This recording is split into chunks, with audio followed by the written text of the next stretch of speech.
Welcome back to Sunday League Football, home of the finest lines and the most mediocre warm-ups. Today we're going to attempt to boldly go where no Palmer's team has ever been before. I think that's Star Trek, could be wrong though. And that is the semi-finals of the Essex Cup. This of course is the quarters, and standing in our way today, the team in red, is East London Old Boys. Now like most Essex Cup opponents, we don't really know anything about them. The only thing we do know is they're a newly formed team this season, and they're based in the Essex Corinthian League, who have been tweeting. Now I really like what this league do online. They're very much involved in all the clubs that are in their league, and obviously with two of their sides in the Essex Cup quarter-final, they were just wishing them luck. But I can't work out if they're actually calling us infamous or if this was just a mistake. I mean, well known for some bad quality I did. I know we're not the best team out there, but it's a little bit harsh. Is it Luke? Is it Luke's challenges? In comes Luke.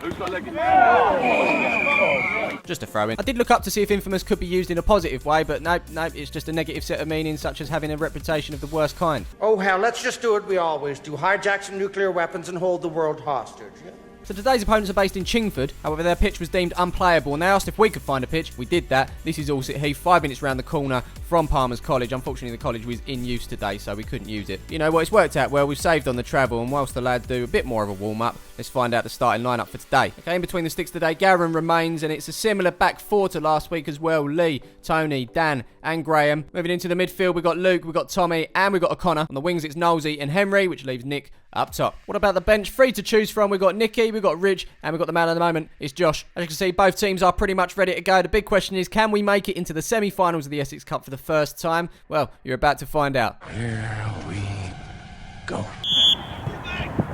Okay, so the first action of this game is with our opponents as it's thrown down the line. Number 10 gets hold of it and sends it back to the 7. He loses out to Lee, but the ball falls to the 11, I believe it is, who sends it over the top. Number 10 here with a lovely little touch to bring that down. Puts it back for the 7, surrounded by players. And the last touch, well, hard to see from here, but ref reckons it was Lee. He's surprised. We've got an early corner to deal with. But the question is, can we deal with it as this corner's sent into the box? It's pretty windy today. You can see it hanging up in the air as Nick wins it. It falls to the edge for the 7. He lays it off for the 13, and he then, well, not too sure who that's to. But now we're on the counter as Tommy puts it down the line. Connor's on the run. He's being chased down by the number 12, but Connor's going to go beyond him here. Nick's looking to burst into the box, but Connor cuts it back. 12 recovers and puts that one out for the throw. Here's the ball played forward for the number 3. Henry goes for it, but 3 gets there ahead of him. It's laid off for his teammate there, who sends it up the field. Looks like we've been caught here as the number 7 is ahead of Dan. He's in on goal, but it looks like the flag's gone up over that far side as he dinks it. Comes off the bar. Wouldn't have counted, but the signs are there. We do need to be careful in this game. Tommy Tom picking the ball up in the middle. When he plays well, we normally win. And this is a great ball out to Henry. Touch takes him away from goal, but he's got a bit of space to work with now. Tomo wants him to shoot!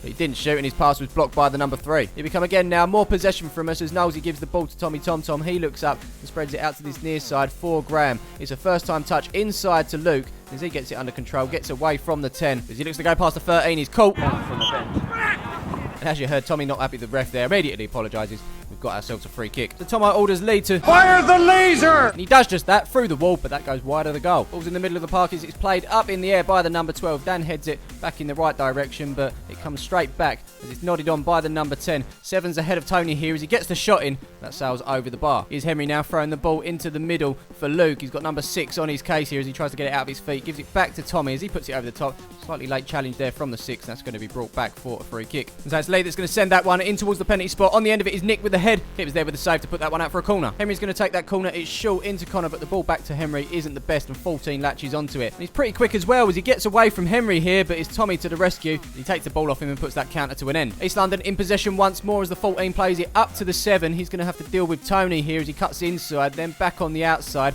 Hits the byline. Can he get it into the box? He can. Just the number 10 to aim for, but it's over his head. Number 8 puts it back in there, but it deflects off of Graham away from the 10. And that's an easy collection for Garen. It's actually been a good period for our opponents as the ball goes forward once more. Tony does well to cut that one out as it falls to Dan. He's then going to look to get it away, but in doing so, he's giving it straight back to the number 8. He's got options, and he's used the number 7 on this near side as he gets it under control, cuts back past Dan, hits it with the right. It's a great shot as well, but that goes over the bar. I mean, there's only one way to deal with this pressure, isn't there? And that is to have sharks with frickin' laser beams attached to their heads. Once we get the boys on the sideline to sort that one out, we're just going to have to play football in the meantime. And we're starting off with Tommy here, who spots Graham on this near side. First time ball back to Connor. He's under pressure from a couple of players here. He needs to release it, and he's giving it back to Tommy, who uses Connor once more, takes a touch, opens up and puts his lovely ball into the box for Nick to head it down for Henry. Dan, it's it! Oh, lucky boys. Well done. Well done. That's better from the boys. Hold the Sharks with the freaking laser beams attached to the head for the moment. We're doing all right as Knowlesy puts this into the box. Henry touches it down for Connor, who shoots with the left, but that's blocked once more. Pressure still on though as Tommy gives it to Connor once more. Loses out to the number 12,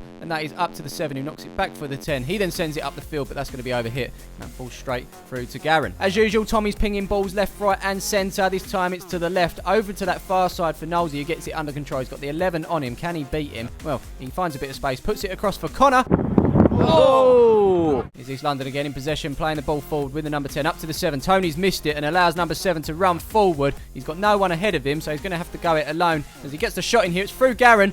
Luckily, just past the post, and that's out for the corner. You can't see much down that line, but what I can tell you is the corner's put into the box. It's over Garen's head, falls to the 7. Oh, what a save.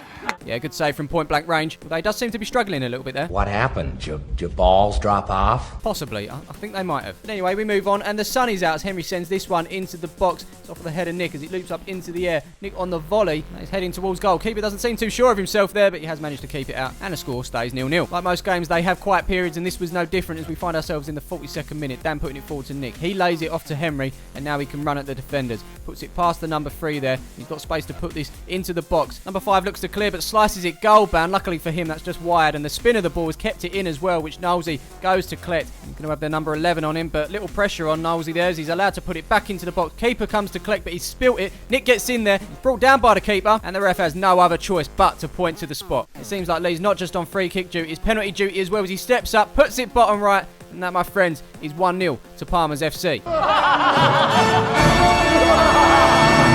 Yeah, and that's actually Lee's first goal for the club, so well done that man. So it's a kick-off, and not long after a goal kick from Garen, and that's half-time.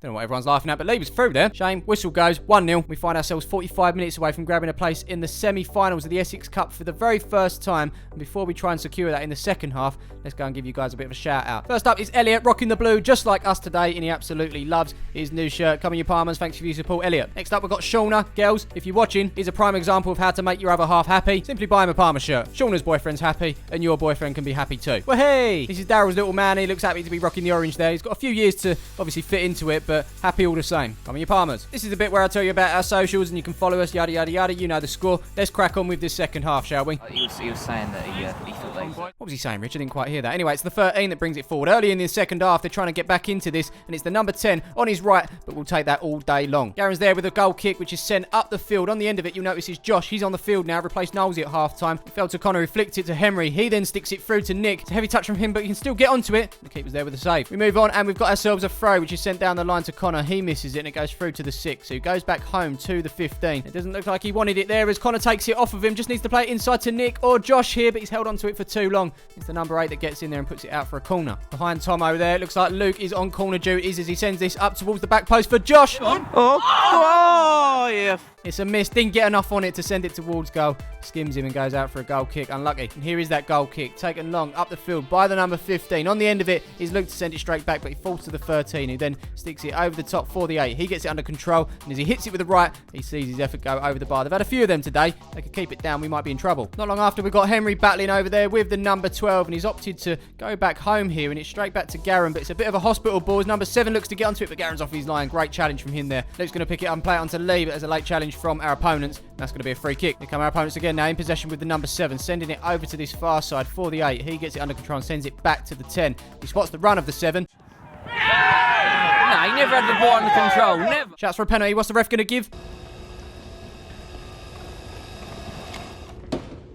How about no? We'll have another look just because we can. It was a heavy touch from the 7 there. He was never going to get onto that even if he stayed on his feet. Anywhere else on the pitch, you could see that being given, but for some reason, there's something about in the box. It has to have something about it. Let us know what you think. Was that a penalty? Are we lucky to get away with that? Vote in the poll above. But that's got him going as number 9 gives it to the 10. He turns away from Graham. 9 continues his run, and now he's on his way. Graham's avoided the foul from behind there as 9 threads a lovely ball through to the number 7. He's in on goal, but Garen's off his line quickly. Says thank you very much. So despite winning this game at the moment, I think it's East London that probably had the better of the game. Only just, mind you, but it's time time for us to get the ball down and start playing some football, starting with Tommy here. Nice little back heel from him. First time touch from Lee into Josh here as he drives forward. He's going to then cut it back onto the edge of the area for Nick as he takes a touch, hits it, but that goes over the bar. Ball's in the air now as Dan heads it clear out towards Henry on that far side. Time to chest it down and get it under control, but rather than playing it out, he's hoofed it back up the field. 15's going to send it back. It bounces once to the 11, who heads it onto the 13, but he loses out straight away to Luke. Nick's going to pick that up, spots the run of Josh here as he makes his way into the box, sits the keeper down. Go on! Yay! Great ball, Nick.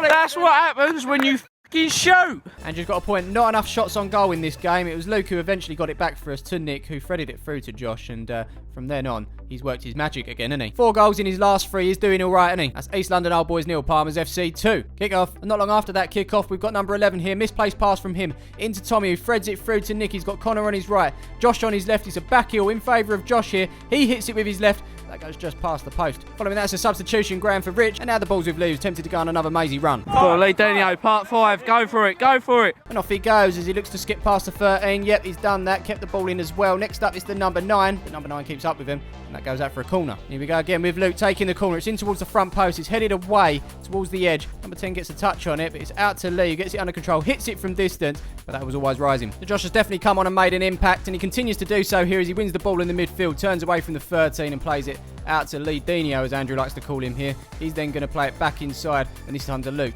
He then gives it straight back to Lee Dino, who then spots Josh in the hole here. As he picks it up, he's able to turn, but he's been chased down by the 12 as he plays it out to Connor. Connor takes a touch and then sticks this one in the box. It's off for the 15. Falls to the keeper. He almost dropped it there. Could have been so much worse. Nick asking for the corner, but play continues. But like our opponent's heads have dropped since that second goal, and we're able to put some more pressure on now as Luke puts it forward to Josh. That's a lovely flick over the 11 there. It falls kindly to us off of the 6 as Nick puts it into the box. 11's going to head it back to the keeper. This time he catches it with no problems at all. Another chance coming our way now as Luke puts it out to Henry, and you can see our opponents are really not putting us under pressure whatsoever as he's allowed to play it forward to Nick. He touches it for Tommy, and this one's going to hit the back of the net. Not the one we wanted. Worth a try though. And that was Tommy's last action of the game as he makes way for Nicky. Here's our opponents now with a throw into the box. It's off of the head of the number 10, and here's Dan with a defensive clearance. Oh, Dan.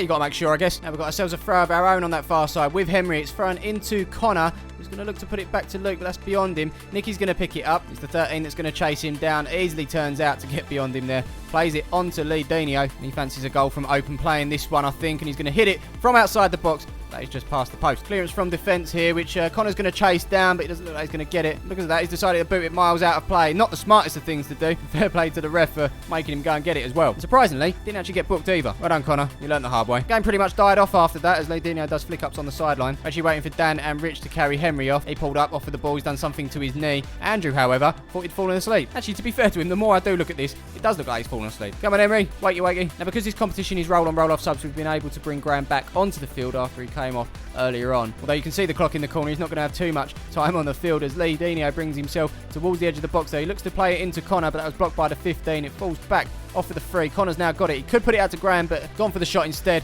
The keeper is equal to it. Graham. Still. And there you have it, into the Essex Cup semi-final for the first time we go after a 2-0 win against a good side, East London Old Boys. Good luck to them for the rest of the season. Obviously, we'll be keeping one eye on the semi-final draw, but it's more than likely we won't know anything about the teams that are in it. And whoever we do get, let's just hope we can play our football and be the better team on the day. As for next week, it's back to the league as we try and catch up on the games in hand we've got. And if you want more Sunday League football, you can check out more Sunday League Extra on the Wednesday and more Sunday League football on the Thursday with our reserve team, of course. As usual, thank you for all your support. Don't forget to drop a like on the video, subscribe if you haven't done so to the channel, and we will see you in the next one.